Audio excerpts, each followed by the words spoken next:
Banyak yang berpikir kalau jadi karyawan itu sulit buat mencapai kebebasan finansial, karena cuman mengandalkan gaji tetap setiap bulan.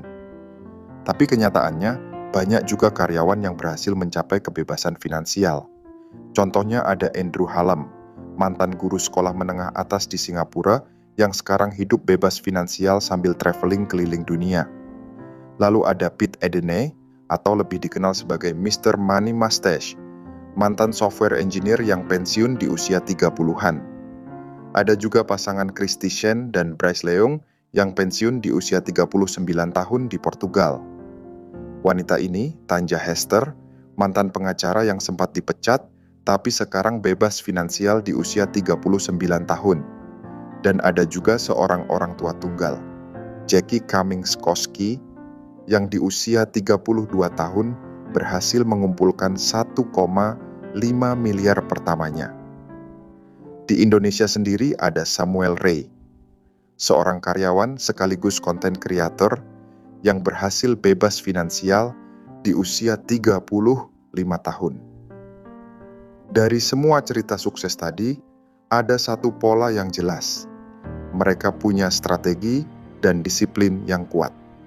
Kebebasan finansial bukan soal besar kecilnya gaji, tapi bagaimana cara kita mengelola, menabung, dan berinvestasi. Nah, di video ini saya akan bagikan 3 tips yang bisa diterapkan oleh kalian yang masih bekerja sebagai karyawan. Ini bukan cuma teori, tapi juga hal yang sudah saya praktikkan dan buktikan sendiri. Penasaran? Yuk kita mulai. Sebagai karyawan, kebebasan finansial mungkin terdengar seperti impian yang sulit digapai, terutama dengan penghasilan tetap setiap bulan. Tapi, kebebasan finansial bukan berarti harus jadi triliuner atau punya bisnis besar. Kebebasan finansial adalah ketika kita punya tabungan atau investasi yang cukup untuk menghasilkan passive income. Dan passive income itu bisa menutupi semua biaya hidup kita. Jadi, meskipun kita berhenti bekerja, kita tetap bisa hidup nyaman tanpa khawatir soal uang. Tips pertama, hitung target kebebasan finansial kalian, atau yang sering disebut sebagai FI number. Ini adalah langkah pertama yang banyak digunakan oleh orang-orang sukses di luar sana dalam mencapai kebebasan finansial. Salah satu metode yang populer adalah The 4% Rule. Prinsipnya sederhana. Kalau kalian bisa menarik 4% dari nilai investasi kalian setiap tahun dan jumlahnya cukup untuk biaya hidup, maka kalian sudah bisa disebut bebas finansial. Rumusnya gampang, 4% dari aset investasi kalian harus sama dengan biaya hidup setahun. Itu berarti total aset investasi kalian minimal harus 25 kali biaya hidup tahunan atau sekitar 300 kali biaya hidup bulanan. Contohnya, kalau biaya hidup kalian 5 juta per bulan, maka kalian butuh 1,5 miliar dalam investasi supaya bisa bebas finansial. Semakin besar biaya hidup kalian, semakin besar pula target dana yang harus dicapai. Setelah tahu FI number, langkah selanjutnya adalah menentukan cara mencapainya. Misalnya, dengan mempertimbangkan inflasi 4% per tahun dan target waktu 20 tahun, kebutuhan dana pensiun kalian bisa mencapai sekitar 3,3 miliar. Untuk mencapai angka itu, kita bisa memanfaatkan investasi dengan return yang cukup tinggi, seperti saham atau reksadana. Misalnya, jika kalian sudah punya modal awal 50 juta dan menargetkan return 10,1% per tahun, kalian bisa menabung sekitar 4 juta per bulan untuk mencapai target tersebut. Silakan main-main sendiri dengan angka-angkanya ya. Kalau merasa terlalu berat, bisa perpanjang waktu pensiun atau lebih disiplin dalam mengontrol pengeluaran. Ada yang bilang, the 4% rule ini sudah nggak relevan lagi karena inflasi dan faktor lainnya. Tapi coba aja kumpulkan 25 kali pengeluaran tahunan. Ini nggak akan semudah kedengarannya, tapi dengan target yang jelas, kita bisa lebih disiplin dan fokus. Studi juga menunjukkan kalau orang yang punya target terukur cenderung lebih sukses. Nah, setelah kita punya simulasi menabung, langkah berikutnya adalah rutin melacak net worth. Net worth adalah selisih antara total aset dan hutang yang kita miliki.